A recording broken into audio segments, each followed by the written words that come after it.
Okay. Welcome to the Map Minute. I'm here with Josh Abraham. I'm a professional MMA fighter. For those who aren't familiar with you, can you just give us a brief introduction to yourself? Yeah, my name is Josh Abraham. I'm a professional MMA fighter, signed with Cage Warriors, been professional for coming up 10 years now. Um, I also compete in Brazilian Jiu-Jitsu as well. It's quite an active competitor, and I'm a full-time coach at Rooker Roughhouse MMA. Yeah, I mean, I watched your last fight. What's your thoughts on it? Just reflecting on it. I mean, it wasn't a result that you wanted. No, definitely not. I think I had a really good first round. I felt good. Um, I kind of got going what I needed to get going on my feet. I obviously had like the tightest armbar I potentially could have had. I don't know how I didn't break his arm, to be honest. And then I don't know. I don't know if I had like. I'm not one to make excuses. Like I don't know if I had a bit of an adrenaline dump or something. Because like round two, my body and brain just weren't working at the same time. Like I could see what I needed to do and what I wanted to do, and like by the time my body was reacting, I was like 4 or 5 steps behind. And then round three, I think I come back to life again. And we were having quite a good round. Then I just made a stupid mistake, and he managed to take my back and probably control the back end of the round and win that predominantly won him the fight. Yeah, I mean, do you think the fact that you made the main event, because obviously I know Justin got injured and then you were put on the main event card, do you think that like psychologically put a bit more pressure on you and affected your performance? No, no, no. Um, do you know, because if you're not in martial arts and these situations happen and you don't rise to the occasion, like it's one of them. Like I was warming up, I felt amazing. Like I was walking out, I felt amazing. I just kind of soaked in the like. Listen, the Scottish fans are hostile, yeah, Mm. like crazy people. So I was just soaking in that environment, enjoying it, and like I said, round one, I felt amazing. Like I felt on top of the world. Um, and then listen, it is what it is. It happens sometimes. You don't perform to the best of your ability. It's unfortunate. It's the fight game. Yeah, and I saw some of your build up with I know you trained with the guys at Alliance with Chris and Ross and stuff. There was a lot of jiu-jitsu focus into going into the fight.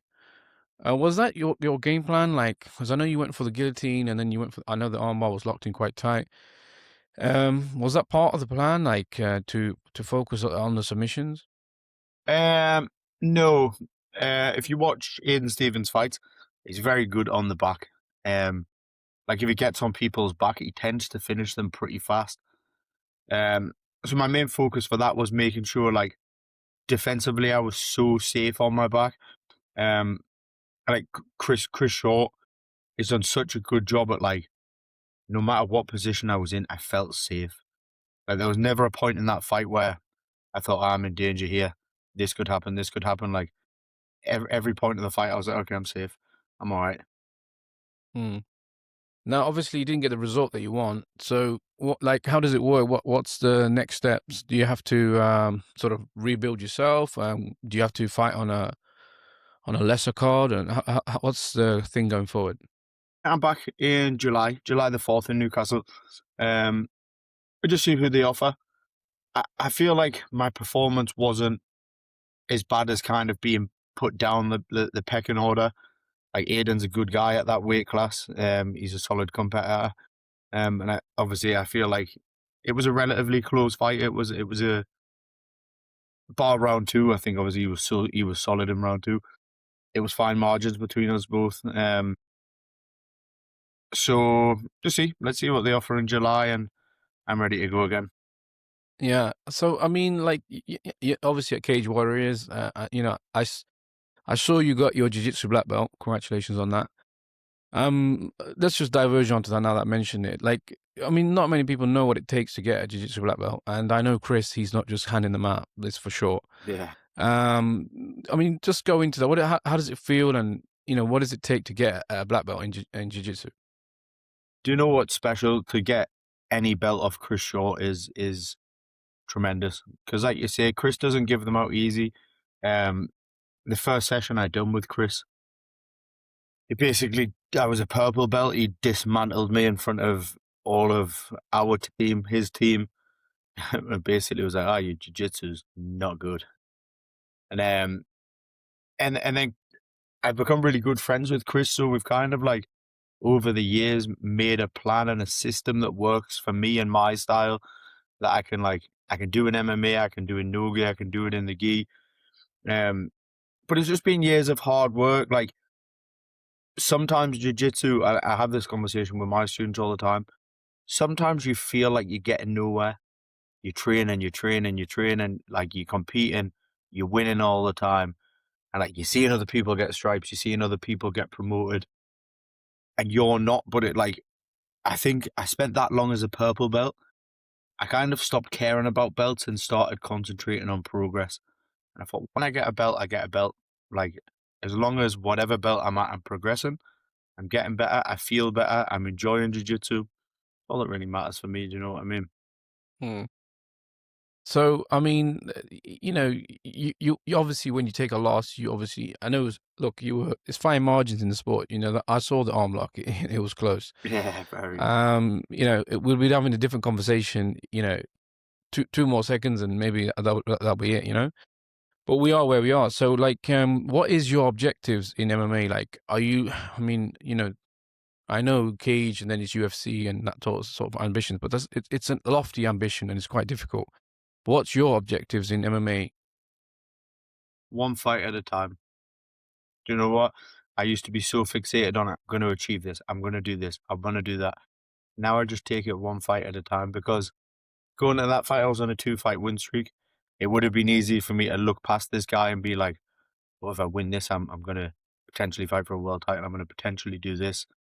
I did a few interviews before the fight, and they were like, "Oh, people were mentioning the fact that I'm on a good win streak. It could set me up." And I was like, "Look, let's just concentrate on what I've got ahead. After that, if I get offered something good, I get offered something good. If I don't win, we start again. We go again." It's a Yeah.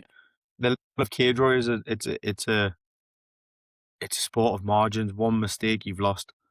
Do you know what I mean? And that's the unfortunate thing with MMA. You could dominate a fight for 13 minutes. You make one mistake, you've lost. Mm. I know you touch on your coaching. It's in Sunderland, isn't it? The Yeah, yeah. gym. Yeah. I know you coach. Like when you're coaching and you've got all these experiences, what are you telling your students? Like what's your message? Because you're not obviously when you coach, it's not just techniques and stuff. You're giving them messages, aren't you? And Yeah. you're sort of passing on your experience. What you're passing on to your students? It depends because one thing I like to do is I like to make sure everyone's got their own style. So everyone's different. You know what I mean?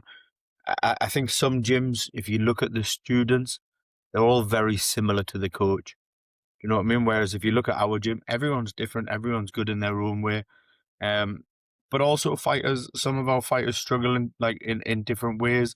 Some more mentally, some more like physically. So I just try and like wherever we're at with whatever student I'm at, I'll always try and put myself in their shoes because I feel like a lot of the situations the amateurs have been in, I've been there like many of times.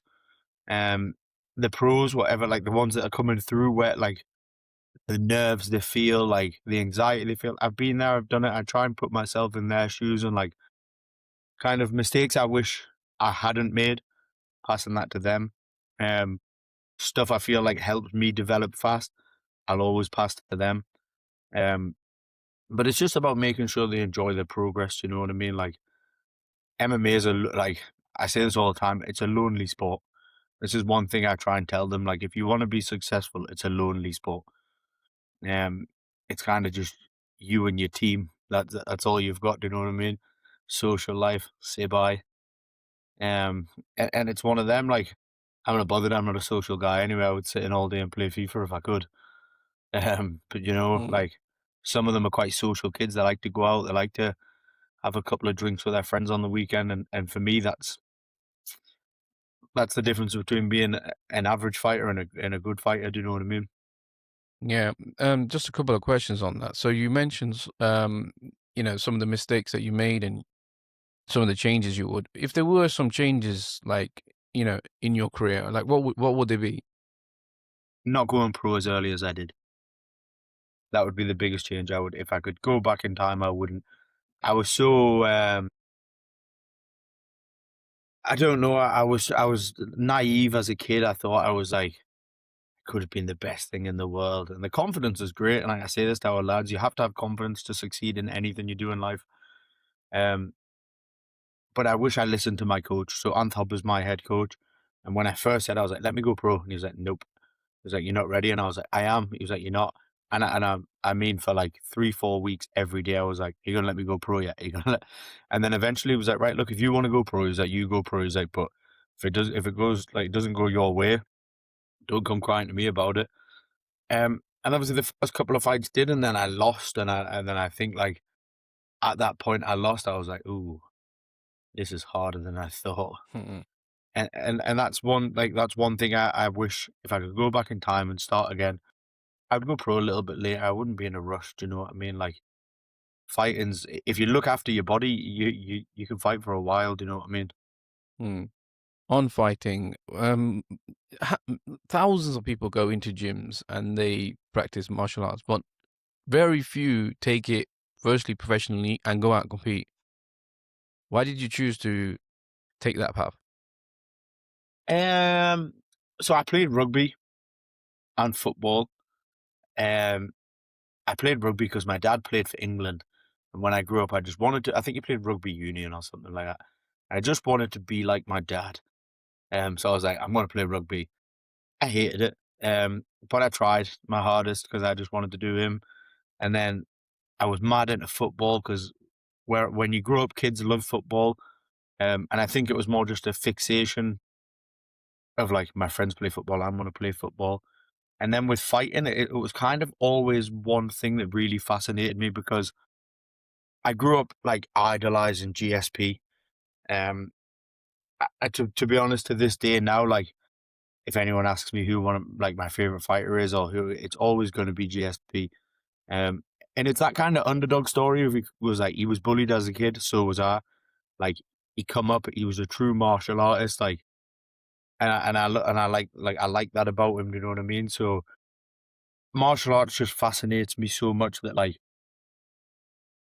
I love it. You know, I'm a nerd for fighting. I watch it all the time. Like I study it probably a lot more than I should. Um, I just don't ever have time. Like I have ADHD, so my brain never shuts off from fighting. It just goes and goes and goes and goes, and then this is why I'm class on an interview because I could talk for hours about fighting. You know, I Yeah. love it.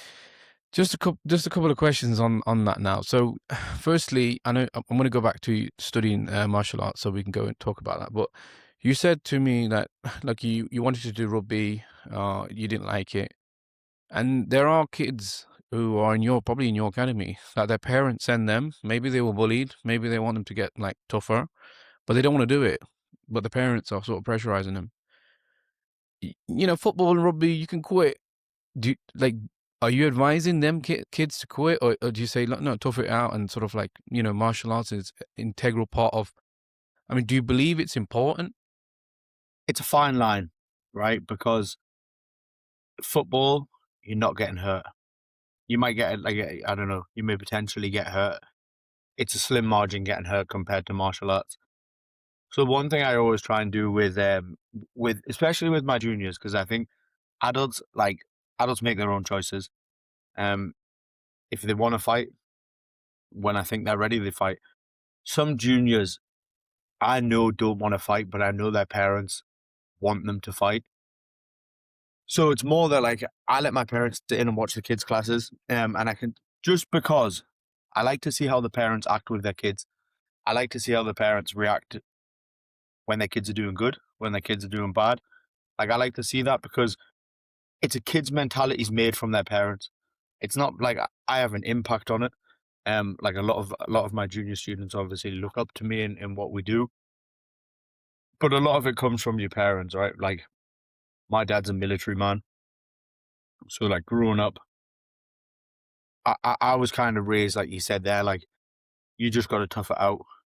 Um, but I have a bit of a softer side with some of my kids, where I've got a few youngsters at the moment, extremely talented, like very very good, but they don't want to fight, and I know they don't want to fight. So when it comes to it, and they're like, "Do you think I'm ready to fight?" I'm like, "Do you think you're ready to fight?" Like, it doesn't matter about me. I know what I should do. Do you want to do it? And they're like, not really. I'm like, well, no, then you just chill yourself out, enjoy training. As long as as long as you know how to defend yourself, because unfortunately today's society is mental. As long as you can defend yourself, that's all that matters. You know what I mean? If I can help 10 kids defend themselves and create one champion in them kids, bonus. Hmm. Now, obviously, you say you study martial arts and stuff like that, so we'll just get into that a little bit. You know, I'm talking about jiu-jitsu now in MMA. This is my personal opinion. You can correct me if I'm wrong. I just think the guard, for example, is probably the worst position in MMA to play. Just because the punch is raining down, I just don't see it as a good position. But jiu-jitsu, I mean, I also practice jiu-jitsu, so it's so much of it is on your back. So Yeah. like what you apply in the jiu-jitsu mats, almost like I don't want to put a figure on it, but a lot of it is just not going to work in MMA. So where do you what's your like sort of thoughts in terms of jiu-jitsu in MMA? Do you know what? Years ago, I watched a documentary with Khabib's dad, and he gets into talking about jiu-jitsu for MMA, and he says, if you're on your back, you're losing. That's it. Simple as that. You don't need to study anything. If you're on your back, you're losing. Um, so for MMA, I always try and think. Listen. I'm a sucker for this, right? Because I always think if I'm on my back, I'm losing. But like my last fight, I had success in the first round. So after that, I was like, all right. In my head, I was like, I can finish him here. Like I got him in the first round. I can do it again. Um, but it's mistakes and it's stuff to correct because I believe you try something once in MMA, it doesn't work. Now you got to get back to your feet. Mm. Whereas jiu-jitsu, you try something once, try it again. As long as you're not giving away punts, try it again, try it again, try it again. MMA, you try it once, you fail, you've got to go. You've got to start getting back to your feet. Because prime example, I got my face elbowed off in the second round because I was so complacent, thinking like he'll make a mistake again, I'll catch him. Instead of thinking, come on, Josh, let's get back to your feet now. So yeah, there's definitely a fine line between being jitsi for jitsi and being jitsi for MMA. Obviously, I'm familiar with the Northeast. Do you think, in terms of like the development, you went to Alliance. I mean, the jiu-jitsu is quite high level in the Northeast. There's a lot of good black belts there. But then you have wrestling, which obviously I know of a few, but there's not as much wrestling up in the north. You correct me if I'm wrong. Um, do you think that's an area that perhaps that requires you to leave the northeast or travel for camps or in other parts of the UK, or can you do a full camp and stay in the northeast and still sort of make it? If you find the right coach, yeah. Um, if you look, there's some hidden gems in the Northeast for wrestling. I believe our wrestling coach, Warren Oliver, um, he's like an OG of Northeast MMA. Um, I done 9 lessons with him for my last fight camp, and in them 9 lessons, I feel like I've made the most improvements in my career wrestling. He's new to our gym. He's coached a few of our lads previous. Um, but for MMA, like his wrestling's genius. We've got an Iranian guy in Gateshead as well, Yasser. Yasser's a phenomenal wrestling coach. Um, we have 2 young kids, young Russian lads that train with him, and they come to our gym for the MMA, and their wrestling's like it's phenomenal. Do you know what I mean? Mm. So I think if you like jiu-jitsu options, you've got more. It's more open. Like they're out there a bit more, the coaches. Wrestling, I think you've got to go and find your options. You know what I mean? You've got to delve into that like deep Northeast society to find them. Just we're gonna finish on a couple of questions. Look, you have attained a lot of success, and obviously, coaching. Ultimately, everybody who retires at some point takes a direction of a lot got into coaching. Not everybody, but not every athlete can be a coach. This is like known, and we could talk about all sports. Why do you think you're able to be like both a professional athlete and take that and transfer that and become a coach as well? Um, I think I have quite a tough coaching style, so I think that's probably where where my coaching success comes from. Um, like I teach the way I like to be taught, and I think it's very simple. Like I don't overshow or over explain techniques. Like I'm a very kind of live in action kind of coach. Like I'm gonna show you the drill twice. After that, we're gonna go and practice. You know what I mean? If you get it wrong, I'll come and help you. If you don't want to practice, you're never gonna get better. Mm, So I think like whereas I think some coaches that have done martial arts want to be coaches and then they want to over explain things. They want to be a perfectionist.